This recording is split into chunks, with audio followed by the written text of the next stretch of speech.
तो hello friends, welcome back to my channel. और friend, आज का जो वीडियो सीरीज़ होने वाला है काफ़ी इंटरेस्टिंग होने वाला है, क्योंकि आज के इस वीडियो सीरीज़ के अंदर हम लोग बहुत ही इंपॉर्टेंट डिस्कशन करने वाले हैं। तो वीडियो हो सकता है कि थोड़ा सा लंबा है।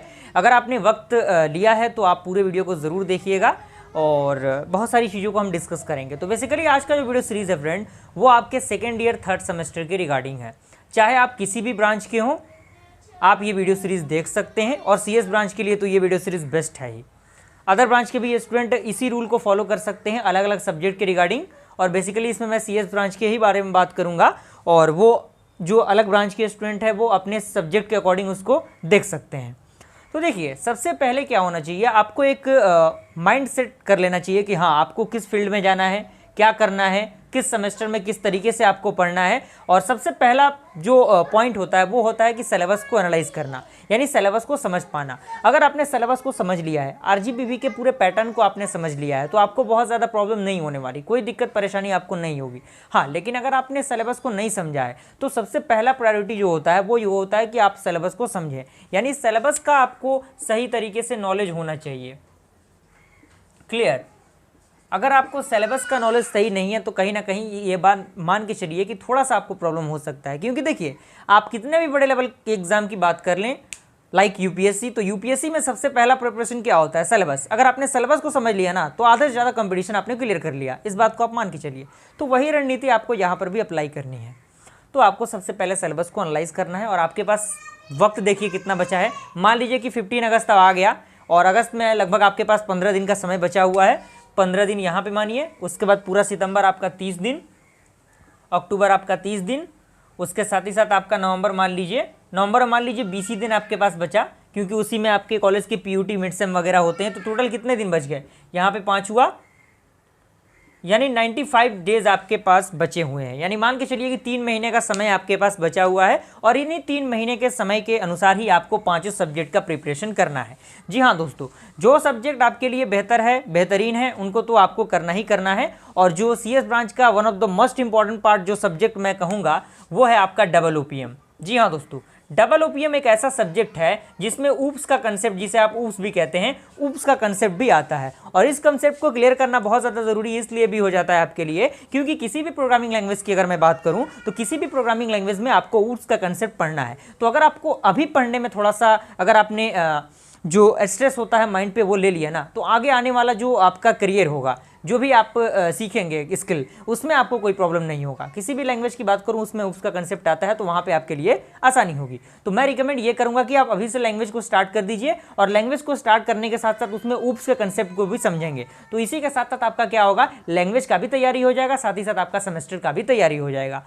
तो ऊप्स के कंसेप्ट को आपको क्या करना है, बहुत ही बेहतरीन तरीके से पढ़ना है, और डेली बेसिस पे आप पढ़ाई स्टार्ट कीजिए। चाहे आप किसी भी ब्रांच के स्टूडेंट हैं, संडे को आप रेस्ट लीजिए फ्रेंड, संडे आपके लिए है। उसमें आप जो भी एक्टिविटीज़ करना चाहते हैं कर सकते हैं, या फिर आप कम से कम रूटीन ये बनाइए कि दिन में अगर आपने कुछ नहीं पढ़ा तो कम से कम आप मानिए कि लगभग आपको 3 घंटे हर दिन पढ़ने ही फ्रेंड। 3 घंटे आपके पास बहुत होते हैं पढ़ने के लिए। अदरवाइज आप जितना ज़्यादा पढ़ना चाहते हैं आपके लिए बेहतर है। क्योंकि देखिए, अगर कंसिस्टेंसी आपके अंदर नहीं रहेगा ना, तो कहीं ना कहीं आप लास्ट में वही इंपॉर्टेंट क्वेश्चन के सहारे रहेंगे, नोट्स के सहारे रहेंगे, साथ ही साथ नॉलेज उतना आपका हो पाएगा नहीं जितना चाहिए। क्योंकि देखिए, ये सारे आपके जो सब्जेक्ट स्टार्ट हो गए हैं ना, वो आपके कोर ब्रांच के सब्जेक्ट स्टार्ट हो चुके हैं। तो इन सारी चीज़ों को मद्देनजर रखते हुए अपने प्रिपरेशन को आपको स्टार्ट करना है, और 3 घंटे डेली आपको हर एक सब्जेक्ट के लिए देना है। तो इस तरीके से आपको क्या करना है, अपने अकॉर्डिंग जो भी आपको बेहतर लगे उसके अकॉर्डिंग एक टाइम टेबल बनाना है, क्विक सा टाइम टेबल बनाना है, जिसमें आप आराम से 8 घंटे का रेस्ट लीजिए। क्लियर? कोई दिक्कत परेशानी नहीं है। और 8 घंटे का नींद बहुत ज़्यादा होता है फ्रेंड, अगर आप सही मायने में स्टूडेंट लाइफ में जी रहे हैं तो। वैसे तो 6 घंटे भी सोएंगे तो कोई दिक्कत परेशानी नहीं है। क्योंकि देखिए, अगर आपने ये 4 साल थोड़ा सा मतलब अपने आप को सही तरीके से सही माहौल में ढाल लिया ना, तो आगे आने वाले 40 साल आपके लिए बेहतरीन होगा। इस बात की गारंटी मैं देता हूँ। अगर आपने सही तरीके से, सही मायने में सही स्टूडेंट का किरदार निभाया ना, तो आपके आने वाला जो करियर होगा बहुत ही बेहतरीन होने वाला है। इस बात को आप मान के चलिए। तो जो आपने अप्लाई किया ऊप्स के अंदर, वो भी आप डेटा स्ट्रक्चर के अंदर अप्लाई करिएगा। क्योंकि जो डेटा स्ट्रक्चर का पार्ट है, जिसमें आपका आ जाएगा ग्राफ, या फिर ट्री कह सकते हैं। उसी के साथ साथ आपका जो सॉर्टिंग एल्गोरिथम आता है, merge sort, quick sort, heap sort, heapify method, ये सारे मेथड्स बहुत ज़्यादा इंपॉर्टेंट है जो कि आपके प्रोग्रामिंग लैंग्वेज में भी इंपॉर्टेंट रोल प्ले करता है, साथ ही साथ आपके नॉलेज पॉइंट ऑफ व्यू में मदद करता है। तो डेटा स्ट्रक्चर का कंप्लीट वीडियो सीरीज हमारे चैनल पे कंप्लीट होने ही वाला है, बस मात्र 5 से 6 लेक्चर आपके बच चुके हैं। प्लेलिस्ट बना हुआ है डेटा स्ट्रक्चर का वीडियो सीरीज को आप देख सकते हैं। बहुत ही बारीक तरीके से मैंने एक एक स्टेप को बहुत ही सरलता के साथ बताने की कोशिश की है फ्रेंड, तो आप वहां से उसको देख सकते हैं। डेटा स्ट्रक्चर के बाद जो आपका इंपॉर्टेंट सब्जेक्ट आता है फ्रेंड, वो आता है आपका डिजिटल सिस्टम। और डिजिटल सिस्टम डिजिटल इलेक्ट्रॉनिक्स का ही पार्ट है जो कि आपने फर्स्ट ईयर में पढ़ा होगा। तो डिजिटल सिस्टम में